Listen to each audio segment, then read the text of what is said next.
Hello guys, welcome back to the Pratham's Nexus. Mic కొత్తది, video quality పెంచడానికి తీసుకున్నాం. మీలో ఎవరైనా కొత్తగా ఛానల్కి వచ్చినట్టయితే please like and subscribe to my channel. ఇలాంటి వీడియోస్తో కన్సిస్టెంట్గా మేము ముందుకు వస్తూనే ఉంటాను.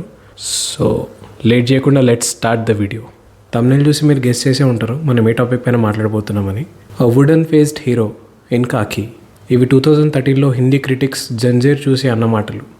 వాళ్ళ ఉద్దేశం రామ్ చరణ్కి యాక్టింగ్ రాదని, ఫేస్లో ఎక్స్ప్రెషన్స్ పలకవని. ఈ హిందీ క్రిటిక్స్ ఇది రాసింది కేవలం జంజీర్ ఫిలిం చూసి.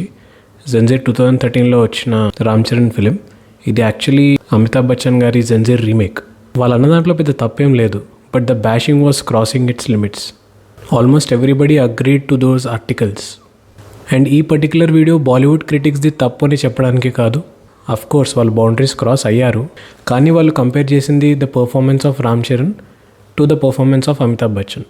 కానీ ఈ video just 5 years after Zanjeer release Ram Charan గారు ఇచ్చిన రిప్లై గురించి. And the reply was hard hitting. And ఆ రిప్లై పేరు రంగస్థలం అనే సినిమా. ఎవరైనా రంగస్థలం చూసుండకపోతే ఖచ్చితంగా చూడండి. అందులో రామ్ చరణ్ గారు ఇచ్చిన performance next level. Over the time ఒక యాక్టర్ ఇంత మెచ్యూర్ అవ్వడం ఈజ్ వెరీ రేర్. మేబీ ఆ టైం వరకు అలాంటి పర్ఫార్మెన్స్ రామ్ చరణ్ గారి దగ్గర ట్యాప్ అన్న అవ్వకపోయి ఉండాలి, లేదా రామ్ చరణ్ గారు తనపై చాలా వర్క్ చేసి ఉండాలి. ప్రీ జంజీర్ కూడా చూస్తే Ram Charan launch was also not very easy. చాలామంది ఒపీనియన్లో నెపోటిజం వల్ల, బ్యాక్గ్రౌండ్ ఉండడం వల్ల ఇట్ బికమ్స్ ఈజీ అనుకుంటారు. కానీ యాక్చువల్లీ స్పీకింగ్ ఒక లెగసీని క్యారీ ఫార్వర్డ్ చేయాలన్నా, అన్ని ఎక్స్పెక్టేషన్స్ మధ్యలో లాంచ్ అవ్వాలి అనన్నా ఒక actor life becomes very tough, చాలా కష్టం. అండ్ ఎస్పెషల్లీ రామ్ చరణ్ గారికి it becomes even more tough because he needed to carry the legacy of Chiranjeevi గారు. చిరుత టైంలో మొత్తం ఇండస్ట్రీ బైనాక్యులర్స్ పెట్టుకొని మరీ చూసింది. అండ్ న్యాచురల్ హ్యూమన్ టెండెన్సీ, చాలామంది అలాంటి ఒక లాంచ్ ఉన్న యాక్టర్ ఫెయిల్ అవ్వాలనే చూస్తారు. కానీ on other side Ram Charan గారి హెడ్లో పర్ఫార్మెన్స్ బాగుండాలని, యాక్టింగ్ బాగుండాలని, డ్యాన్స్ బాగుండాలని, స్క్రీన్ ప్రజెన్స్ బాగుండాలని, జనాలు యాక్సెప్ట్ చేయాలని, ఇలా 101 క్యాలిక్యులేషన్స్ ఉండింటాయి. But he still pulled off and did a commendable job. And he delivered. Just Chiranjeevi గారి సన్ అనే కాదు, అప్పటికి ఫ్యామిలీలో పవన్ కళ్యాణ్ గారు లాంచ్ అయ్యారు, అల్లు అర్జున్ గారు లాంచ్ అయ్యారు, and they were sensational. So ఇప్పుడు రామ్ చరణ్ గారి success becomes even more important. And ఆ తర్వాత వచ్చిన cinema Magadheera. And Ram Charan acting calibre ఏంటో చూపించాడు. అప్పటికి ఒక స్టార్ లాగా ఎస్టాబ్లిష్ అయిపోయినా ఆ డిఫైనింగ్ పర్ఫార్మెన్స్ రావడానికి చాలా టైం పట్టింది. చిరంజీవి గారి సన్ ఒక స్టార్ అని ప్రూవ్ అయినా కూడా నెక్స్ట్ వచ్చిన Racha, Nayak, Orange, Bruce Lee, all these films hit the plateau.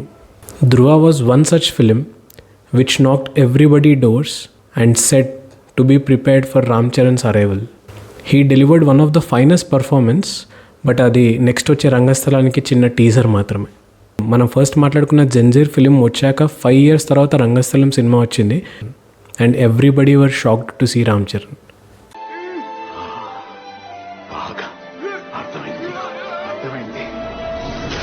రంగస్థలం అనే ఫిలిం కమర్షియల్లీ చాలా పెద్ద సక్సెస్, కానీ everybody spoke about Ram Charan's performance in that. And that was a strong reply from a wooden faced actor to the Hindi critics. But అది ఇంకా ఇండియాలో అన్ని కార్నర్స్కి reach అవ్వలేదు. Maybe India was waiting for RRR. So RRR cinema release అయ్యాక every Hindi critic వాళ్ళ రివ్యూస్లో రామ్ చరణ్ గారి గురించి మెన్షన్ చేయకుండా రివ్యూని ఎండ్ చేయలేదు. So that was the performance he delivered in RRR.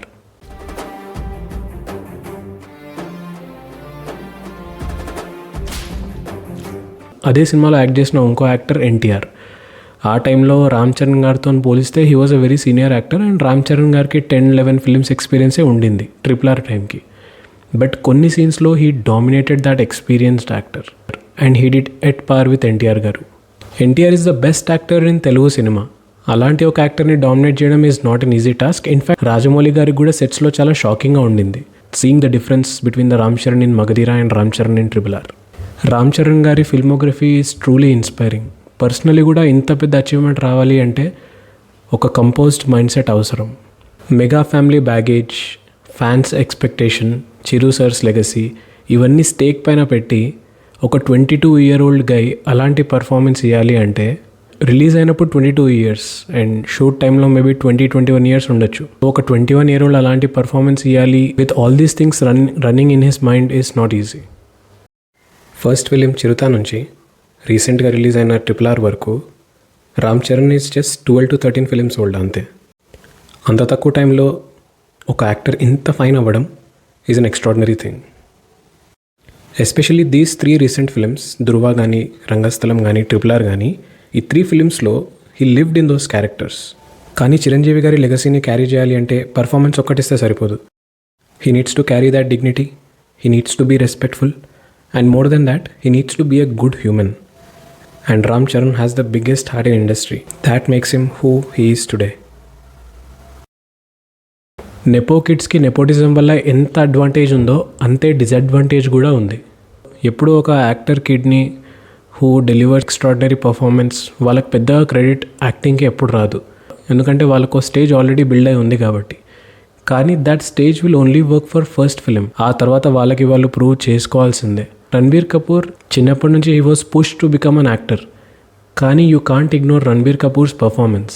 Ram Charan is also one such guy. You can't ignore their performance. వాళ్ళకి అలాంటి stage ఉన్నా కూడా, వాళ్ళకి అలాంటి ఆపర్చునిటీస్ ఉన్నా కూడా దే నీడ్ టు ప్రూవ్. అంతెందుకు చాలామంది nepo kids couldn't prove and they are nowhere today. అలా అని వాళ్ళు బ్యాడ్ అని కాదు, but they are not meant for acting. You can't ignore giving that credit to them. No disrespect to people who come without background, కానీ the amount of hard work these 2 people need to put is the same. So please like this video, please comment on this video. ఏదో రకంగా వీడియోతో interact అవ్వండి. So please subscribe to my channel. మళ్ళీ ఇంకో వీడియోతో కలుద్దాం. So చూస్తూనే ఉండండి Pratham's Nexus. Till then bye.